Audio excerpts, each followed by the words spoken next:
नमस्कार। विधानसभा चुनाव की तिथि घोषित हो चुकी है। 1 अक्टूबर को इस बार मतदान होगा।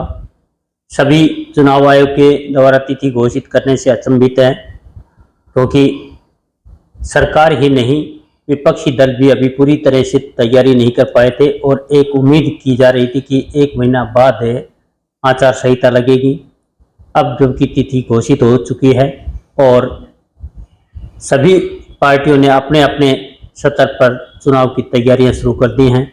ऐसे में भारतीय जनता पार्टी के टिकट के झज्जर से प्रबल दावेदार कप्तान सिंह बिरधाना जी जिला परिषद के चेयरमैन हैं और काफ़ी समय से झज्जर में भागदौड़ कर रहे हैं, मेहनत कर रहे हैं। पूर्व में निर्दलीय के तौर पर चुनाव भी लड़ चुके हैं और अच्छी परफॉर्मेंस रही है। एक बार फिर से वो इस दौड़ में शामिल हैं। कप्तान जी, आपका स्वागत है। और एक विपक्ष का मुद्दा है कि विकास कार्य नहीं हो पाए और एक विकास कार्यों को आचार संहिता पहले लगने से ब्रेक भी लगे हैं। क्या मानना है आपका? देखिए मनमोहन जी, सबसे पहले तो मैं आपके चैनल के मार्फत सभी दर्शकों को बधाई देता हूं और धन्यवाद भी करता हूं आपका कि आपने मुझे ये मौका दिया। और रही बात चुनाव आचार संहिता की और चुनाव डिक्लेरेशन की, तो ये तो चुनाव आयोग का काम है कि कब चुनाव कराने हैं, कैसे कराने हैं। वो प्लानिंग तो चुनाव आयोग की रहती है। लेकिन जो तैयारियों की बात है, तो भारतीय जनता पार्टी का एक एक कार्यकर्ता हमेशा चुनाव के मूड में रहता है।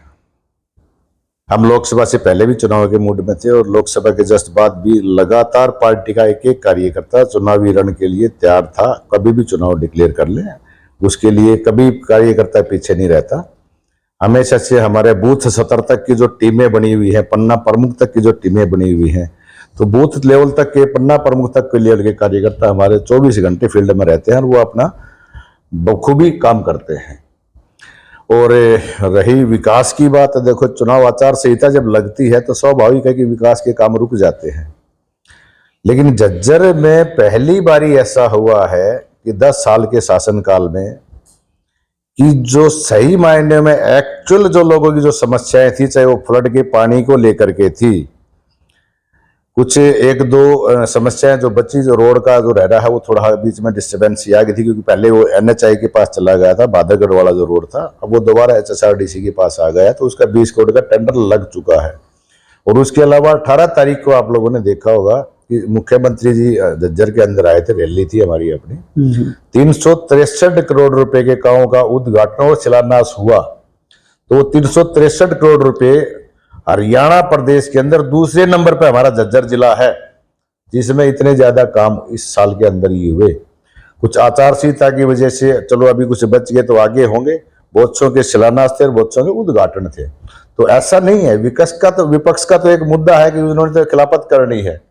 लेकिन यदि आज हर मायने में गरीब से गरीब आदमी को ध्यान में रखते हुए भारतीय जनता पार्टी ने जो काम किए हैं, चाहे वो आम आदमी को ऊपर उठाने की बात हो, जिस तरह की सोच माननीय दीनदयाल उपाध्याय जी की थी कि अंत्योदय की योजना के तहत भारतीय जनता पार्टी काम करती है, उस गरीब से गरीब आदमी को किस तरह ऊपर उठाया जाए, इस तरह वो अपने परिवार का जीवन यापन कर सके, चाहे वो आयुष्मान कार्ड के द्वारा उनको मदद दी गई हो, चाहे आपका हर घर के अंदर शौचालय की बात हो, उज्ज्वला के तहत हर घर में सिलेंडर देने की बात हो, किसान को किसान सम्मान निधि देने की बात हो। तो भारतीय जनता पार्टी ने किसान के लिए भी पहली बारी आज माननीय मुख्यमंत्री नायब सिंह सैनी जी ने डिक्लेयर किया है कि जितनी भी फसलें आपके हरियाणा के अंदर बोएंगी वो सारी MSP पर ली जाएंगी।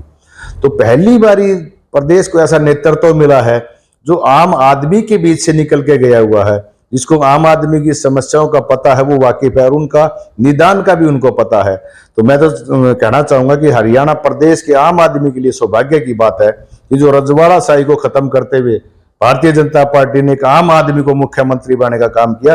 और मुख्यमंत्री बनने के बाद जिस तरह माननीय नायब सिंह सैनी जी ने आम आदमी को ध्यान में रखते हुए काम किए, चाहे वो किसी कर्मचारी वर्ग की समस्या थी उनको दूर करने का काम किया, चाहे आम आदमी की जो सरपंचों की जो समस्याएं थी उसको दुरुस्त करने का काम किया, ताकि लोग ग्रामीण समाज के लोगों में अच्छी तरह से जिस तरह लोग चाहते हैं उस तरह काम करें। तो पहली बार ऐसा लोगों के मनपसंद का मुख्यमंत्री जैसा लोग चाहते थे वैसा मुख्यमंत्री भारतीय जनता पार्टी ने दिया है। चेयरमैन साहब, एक बहुत लोकसभा चुनाव तक ये था कि कांग्रेस का विजय रथ जो है ना काफी स्पीड से दौड़ रहा था, और अब लोगों में चर्चा है कि नायब सिंह सैनी ने उस रथ के पहिए काफी मंदे कर दिए हैं। वो उनका मिलनसार व्यवहार लगा लो या पूर्व के मुख्यमंत्री की योजनाओं में बदली, और जो परिवार पहचान पत्र है, प्रॉपर्टी आईडी है, उनसे बड़ी नाराजगी थी, क्या वो दूर हो पाई? देखिए, जो समस्या जो थी एक परिवार पहचान पत्र की, जो पोर्टल का जो सिस्टम शुरू किया देश में, क्योंकि हालांकि अब हम सब विदेशों में देखते भी हैं, पोर्टल का जो ऑनलाइन का जो सिस्टम है, ये हकीकत है कि देर सवेर हमने ऑनलाइन सिस्टम पर जाना पड़ेगा। और ये शुरुआत माननीय मनोहर लाल जी ने की।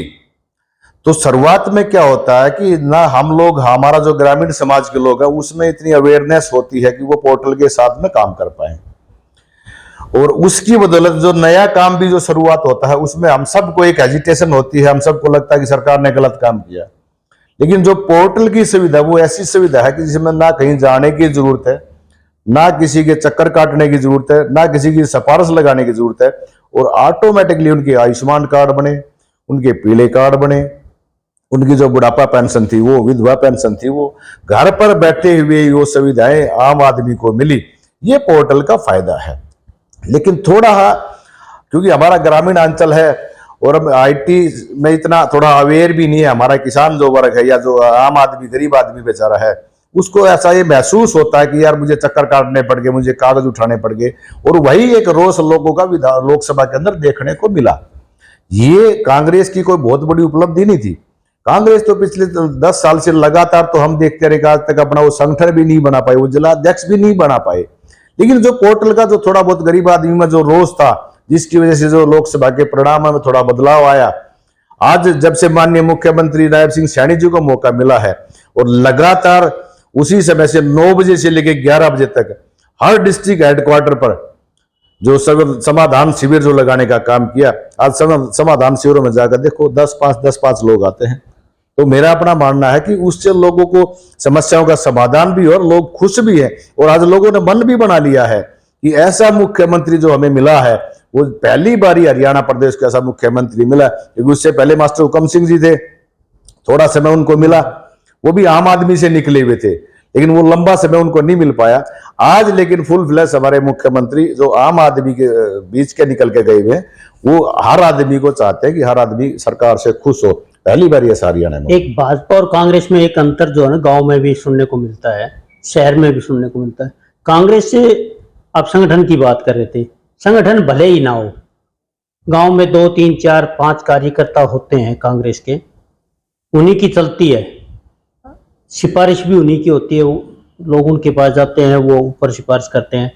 भाजपा में ऐसा नहीं है, क्या कारण है? क्या वो सिस्टम ठीक है कांग्रेस का, या बीजेपी का सिस्टम ठीक? देखिए, लगातार 55 साल कांग्रेस की इस देश में सत्ता रही, और तकरीबन हरियाणा के अंदर भी सत्ता रही। थोड़ा टाइम यदि लोकदल का निकाल दिया जाए तो तकरीबन कांग्रेस की सत्ता प्रदेश के अंदर भी रही है। और प्रदेश की सत्ता के अंदर जिस तरह का इन्होंने वो एक ठेकेदारी प्रथा शुरू की थी, खर्ची और पर्ची की जो सिस्टम शुरू किया था, उस ठेकेदारी प्रथा से लोग जो ठेकेदार जो थे, जिनके आज चूल्हे में चलने में भी बड़ी दिक्कत आ रही है, या जिनके जो उस समय की मलाई जिन लोगों ने खाई हुई है, ये उन लोगों की एक सोच है कि जी दोबारा यदि वही सत्ता आती है तो हम इसी तरह जनता का शोषण करेंगे, जनता को लूटने का काम करेंगे। और सिर्फ झूठ बोल के कांग्रेस ने राजनीति करने का काम किया। लगातार 72-73 साल सत्ता रही, तो 55-56 साल कांग्रेस की रही। चुनाव के दौरान ये सुनने को मिलता था हम इस देश से गरीबी मिटाने का काम करेंगे। यही भाषा इंदिरा गांधी जी से लेकर के और राजीव गांधी तक ये भाषा है। और जिस तरह का इन्होंने एक प्रलोभन दिया, एक नारा दिया, लोगों को बहकाने का काम किया कि संविधान खतरे में है। संविधान खतरे में आज नहीं, संविधान खतरे में जब कांग्रेस थी। कांग्रेस ने संविधान के अंदर 100 से ज्यादा संशोधन किए। और रही बात आपका हरियाणा प्रदेश की, तो हरियाणा प्रदेश का मुख्यमंत्री जो भी बना, उन लोगों ने अपना संविधान लिखा और अपने संविधान के हिसाब से काम किया। उन्होंने संविधान को कब माना? क्या दलितों की बस्ती जलाना संविधान में लिखा हुआ था? जहाँ दसों गांवों के अंदर दलितों का शोषण हुआ, उनकी बस्तियां जलाई गई, वो गांव से बेघर किए गए, ये कहीं संविधान में था? इन्होंने जो 8,500 रुपए दिए कि हर घर में देंगे, हर गृहिणी को देंगे, गृहिणी जो घर की मुखिया उसको 1 लाख रुपए देंगे, जो ये झूठे इन्होंने फार्म भरवाए वो दे दो ना आप, आज दे दो। एक चौधर की बात आ रही है, वही अपना मुख्यमंत्री हो, अपनी चौधर हो, तो उसका लाभ मिलेगा और विकास भी होगा। गुरुग्राम का तो कोई मुख्यमंत्री अभी तक नहीं बना, फरीदाबाद का और कई जिले ऐसे हैं जो खूब विकसित हुए हैं, उनके मुख्यमंत्री नहीं बने। और हमारे मुख्यमंत्री भी बने, पहला मुख्यमंत्री झज्जर ने दिया, बेरी से दिए पंडित भगत शर्मा जी, भूपेंद्र सिंह हुड्डा जी रोहतक से रहे हमारे क्षेत्र में, ये लोकसभा क्षेत्र में, लेकिन उतना विकास नहीं हो पाया। क्या मानेंगे गुड़गांव फरीदाबाद की तुलना में? देखिए, बात जहां तक चौधर की है तो चौधर का मौका तो हमने दे दिया ना। 10 साल उस चौधर के नाम पे मुख्यमंत्री का दायित्व संभालने का मौका जनता ने दिया, और उस 10 साल के अंदर यदि उसको झज्जर को छोटा भाई मानते थे तो झज्जर के अंदर कुछ करके दिखाने का काम था ना। आज जहां पर झाड़ली के अंदर जो 2 प्लांट लगाने का जो इन्होंने काम किया, और जिसकी वजह से आज इस जिले का जो किसान है वो बुरी तरह त्रस्त है, क्योंकि सबसे बड़ी मजबूरी किसान के लिए ये हो गई है कि जो बिजली वहां पर पैदा होती है, जो बिजली का डिस्ट्रीब्यूशन जो जाता है, उस डिस्ट्रीब्यूशन के लिए किसान के खेत के अंदर वो पोल गड़ेंगे, और एक पोल गड़ने का मतलब है कि किसान का पूरा 1 एकड़ जमीन गया। उसके अलावा जो तार जहां से जाएंगे वहां भी आदमी किसान कुछ नहीं कर सकता। तो ये जो लोगों को जो आगे का जो भविष्य नष्ट करने का, जो किसान का बर्बाद करने की जो सोच थी, वो इस चौधर की वजह से हमें झाड़ली में मिली। आज जिसकी वजह से किसान रोडों पर बैठे हुए हैं, धरने पर बैठे हुए हैं, उसकी वजह यही है, ये जो प्लांट जो लगे और जो पोल गए, उन पोलों की बदौलत आज किसान बुरी तरह दुखी है। किसान का जहां 2 करोड़ की जमीन है वो आज 20 लाख की भी नहीं बची हुई। रही बात आपकी गुड़गांव के विकास की बात है, तो गुड़गांव का विकास करने में भी तो भूपेंद्र हुड्डा का ही हाथ है, जहां पर उन्होंने हजारों ऐसे बिल्डरों को जो है ना सीएलयू दे करके, जमीन दे करके डेवलप कराई।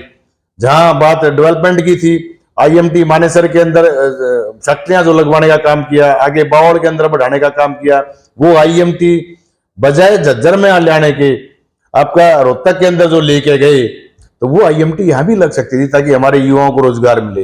लेकिन इन्होंने किसान को बर्बाद करने के लिए 9,000 एकड़ बादली की जमीन किसानों से छीन करके औने पौने दामों के अंदर और वो रिलायंस को देने का काम किया।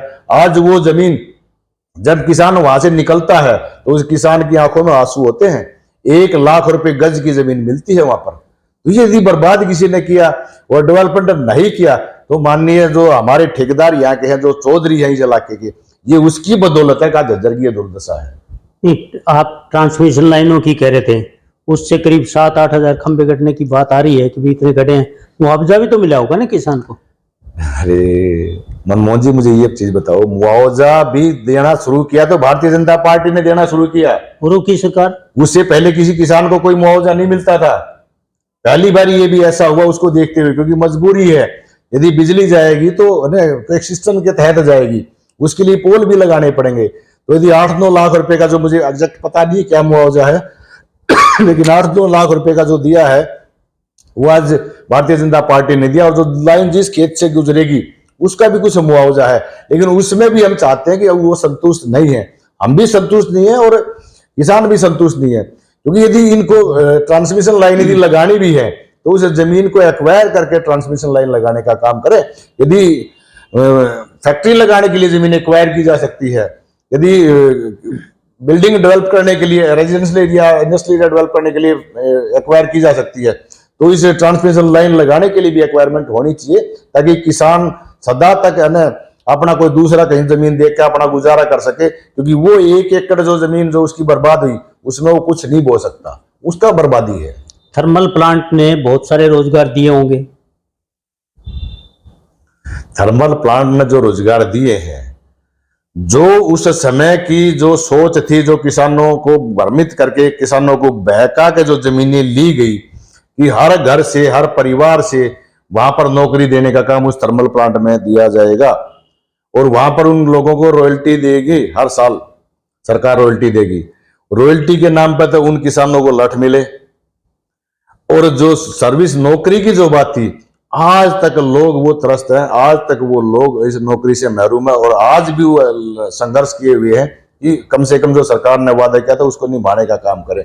उसके साथ साथ जो आसपास का जो इलाका था, उन प्लांटों के आसपास का जो सबसे बड़ी एक त्रासदी किसानों के साथ हुई, वो इन्होंने कंट्रोल जोन घोषित किया। उस कंट्रोल जोन घोषित होने की वजह से किसान भी अपने खेत में, जो दादालाई खेत है उसमें कुछ नहीं कर सकता। तो मेरी भी अपनी सोच है कि जो किसान के जिस परिवार की दादालाई जो जमीन है उसको सीएलयू लेने की जरूरत ही नहीं, स्वाभाविक उसके किसान को सीएलयू मिल जानी चाहिए। उसके परिवार का कोई बच्चा वहां पर कोई काम करना चाहता है तो। एक झज्जर को कोई शिक्षा का बड़ा संस्थान नहीं मिला और ना ही चिकित्सा के लिए कोई सुविधाएं हैं। अस्पताल है वो रेफरल है, कुछ छोटी घटना होती है, दुर्घटना होती है, थोड़ा गंभीर रूप से बीमार होता है तो उसको पीजीआई रोहतक कर दिया जाता है। यहाँ सुविधाएं नहीं है। देखो तो ये इसमें डिस्ट्रिक्ट हेडक्वार्टर है, इसमें डिस्ट्रिक्ट हेडक्वार्टर है, और डिस्ट्रिक्ट हेडक्वार्टर के साथ साथ हमारा बहादुरगढ़ भी है, वो भी एक डिस्ट्रिक्ट हेडक्वार्टर के बराबर ही दर्जा है उसका है। और यहाँ जो हॉस्पिटल की बात है, तो हॉस्पिटल को अपग्रेड करने का काम यदि किया तो भारतीय जनता पार्टी ने किया। यहाँ कुछ जो समस्याएं हैं, जैसे अभी कुछ कर्मचारियों की भी समस्याएं थी, वो धरने पे बैठे हुए हैं।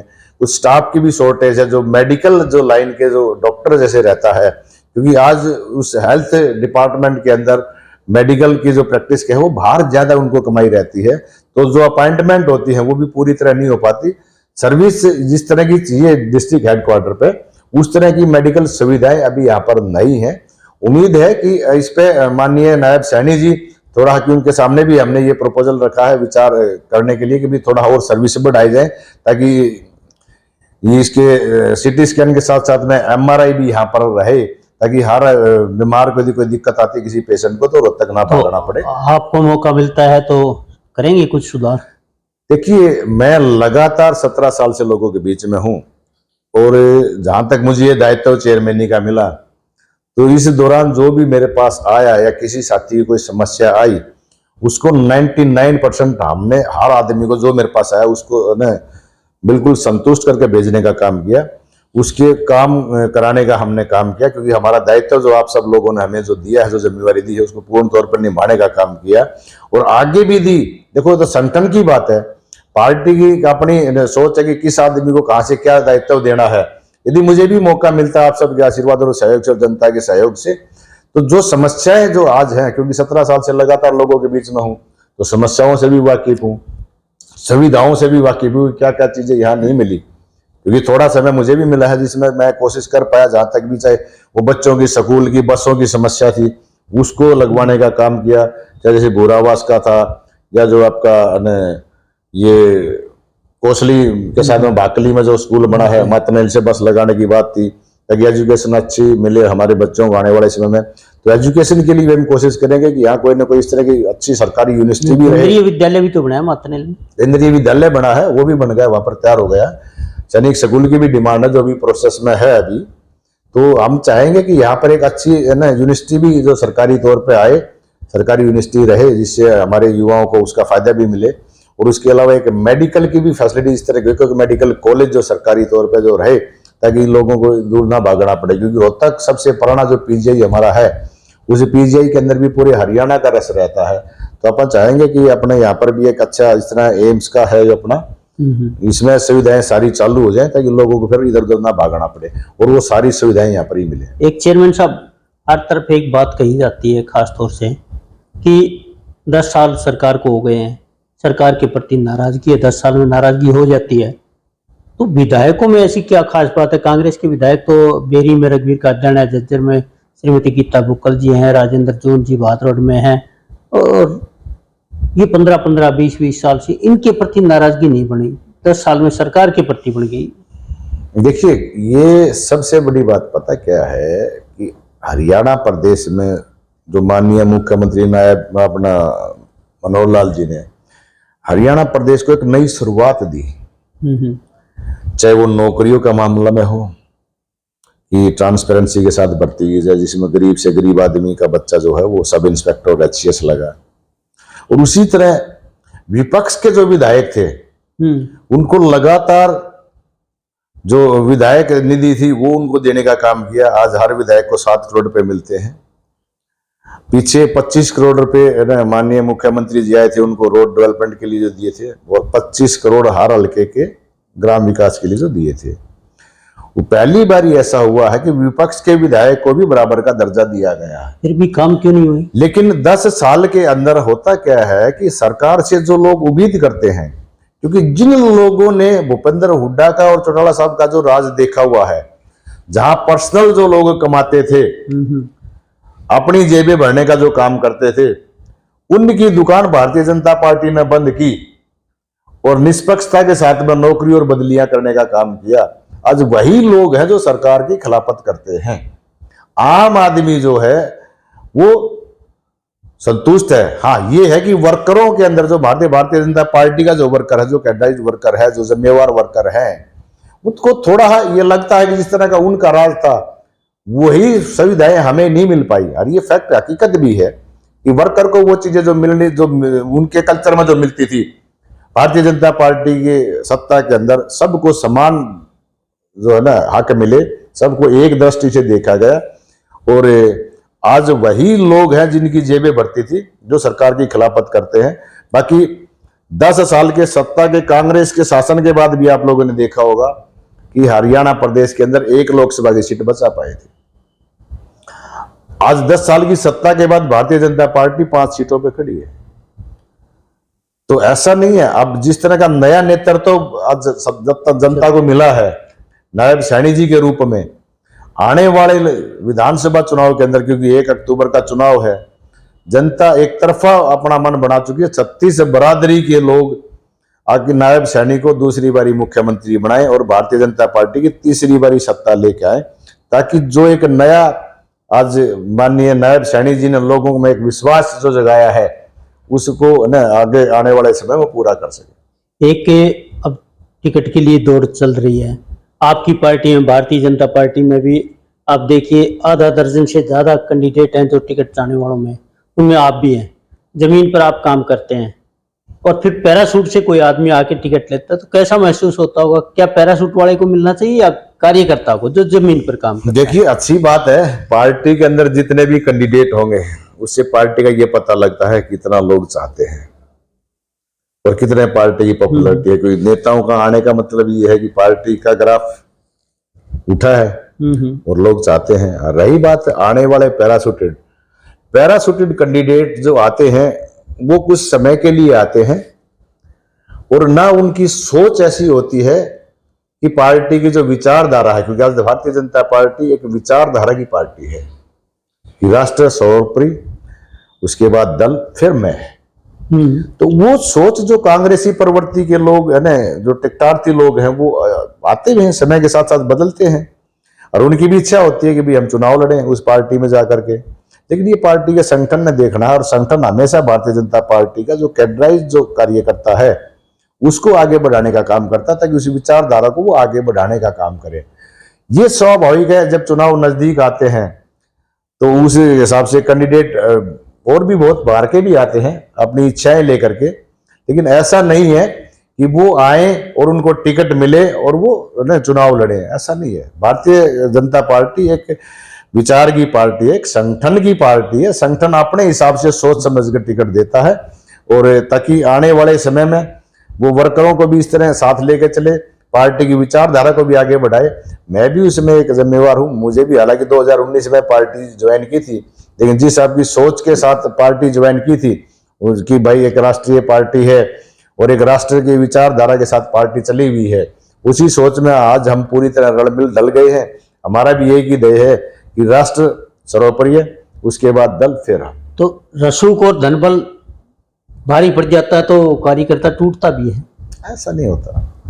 देखो, हर आदमी परिणाम भी विपरीत रहते हैं कई बार। हर आदमी ये कोशिश करता है मैनिपुलेट करने की, चाहे वो पैसे के दम पे हो या और लोगों को भ्रमित करके करने का काम हो, लेकिन वो ज्यादा लंबा नहीं चलता है। वो कहते हैं ना, काट की हांडी एक बार ही चढ़ती, बार बार नहीं चढ़ती। वो कुछ टाइम तक भ्रमित करता है, लेकिन भारतीय जनता पार्टी का कार्यकर्ता कभी भ्रमित नहीं होता। चाहे उसको पैसे का लालच दे लो, किसी पावर का लालच दे लो, क्योंकि लगातार 10 साल भारतीय जनता पार्टी का कार्यकर्ता पार्टी को आगे बढ़ाता हुआ चल रहा है। तो आज भी ऐसा कोई आदमी नहीं है कि जो उसको भ्रमित कर सके या पैसे के लालच में उसको तोड़ सके। भारतीय जनता पार्टी का कार्यकर्ता कमल के साथ है, कमल के फूल को जो लेके आएगा उसको आगे बढ़ाने का काम करेगा। लेकिन ये जो पैसे का जो है बोलबाला रहता है, ये हर पार्टियों में होता है, लेकिन भारतीय जनता पार्टी में ऐसा नहीं चलता कि पैसे के दम पर वो टिकट भी ले आएगा कोई आदमी और पैसे के दम पर वर्करों को भी भ्रमित करके या वर्करों में पैसे बांट कर वो चुनाव जीत जाएगा, ऐसा संभव नहीं है। तो चलिए, एक तो ये है कि भी आपको मान लो पार्टी दे तो टिकट क्यों दे, और दूसरी बात ये है कि आप जनता, इस झज्जर की जनता को क्या दे पाएंगे? देखिए, क्यों का तो कोई कारण नहीं होता है। कोई कारण तो होगा, क्यों दे? जो आपको टिकट मांग रहे हैं, मैं मेहनत कर रहा हूँ, मैं जनता की सेवा कर रहा हूँ, या और कोई कारण? मैं लगातार 17 साल से लोगों के बीच में हूं और आप सब मेरी कार्यशैली से भी वाकिफ हैं। मैं अपनी पार्टी के साथ हूं, इसमें कोई दो राय नहीं, लेकिन जो जिम्मेवारी जो आज मुझे आप लोगों ने दी हुई है वो मैं पूरे जिले का हूं, तो मैं हर आदमी को एक समान देख के चलता हूं। हमारा मकसद ये है कि हम लोगों को किस तरह सुख सुविधाएं दे, लोगों का जीवन यापन है ना ऊपर उठाने का काम करें, ये अपनी एक सोच है। मैं 36 बरादरी के लोगों में अपनी एक पहचान भी है, अपनी एक पकड़ भी है, और ऐसा गांव का कोई गली नहीं जिसमें मैं ना गया हूं, घर घर ना बैठ गया हूं, लोगों के बीच में ना गया हूं, लोग मुझे ना जानते हो, ऐसा कोई गांव या कोई गली नहीं है। उसकी बदौलत लोगों ने मेरे स्वभाव से को भी जाना है। जिस तरह का चुनाव में जिला परिषद का लड़का 72 दिन के अंदर ही, मेरी तो अपनी वोट भी ना थी, मेरा अपना गांव भी ना था, इसमें 14 गांव ऐसे थे जिनमें मैं कभी गया ही नहीं था, 14 के 14 गांव, लेकिन लोगों का ये प्यार प्रेम है, पूरे जिले के लोग उसके अंदर गए और एक तरफा 3588 वोटों से एक हफ्ते के अंदर जिता के ले आए।